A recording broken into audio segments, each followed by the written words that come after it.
Also, finally, may time tayo today. And my event tayo malapit. So, we're here sa may El Nino Apartments to try, ayan, mulak, finally. And so, ito ang kakaiba nating susubukan at kakainin today. Ayan. Good evening. And so, finally, makakatikim na rin tayo ng ensaymada na isa-isa lang. Merong isa-isa dito, di ba? Yung mga nandun. O, di ba? Hindi na tayo bibili na isang kahon.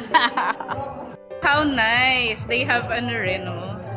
Parang gusto ko i-try yung mushroom soup. I can't eat anything too heavy, but I can try the mushroom soup together with an ensaymada. So, yeah, I thought it's super big, but I guess it's more of pang, pang takeout part because the takeout area is the bigger one and display and everything. Yeah.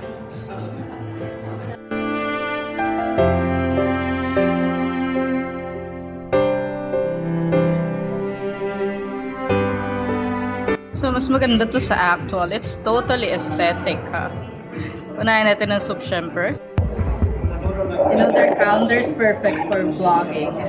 Because, look, ang perfect ng size. Sana lahat ng counters ganito.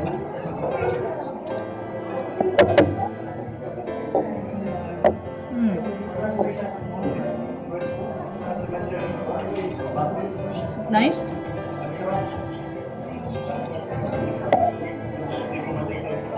Sarap siya. This is 70 pesos. So, ano na kung hinahalo yung shrimp? Hindi ko hinahalo kanina. Sige, haluin ko na lang.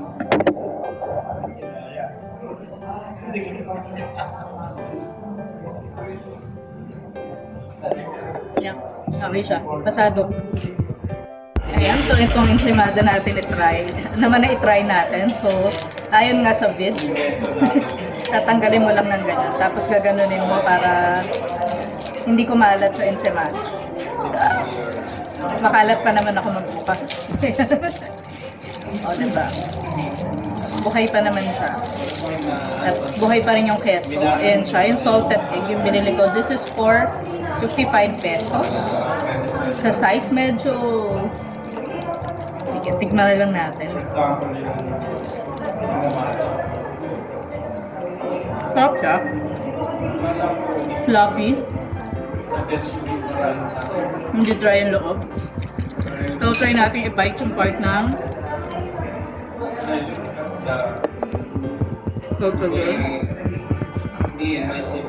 para yung pagkasalta niya. Lasa mo yung difference ng yung pinaka-yolk.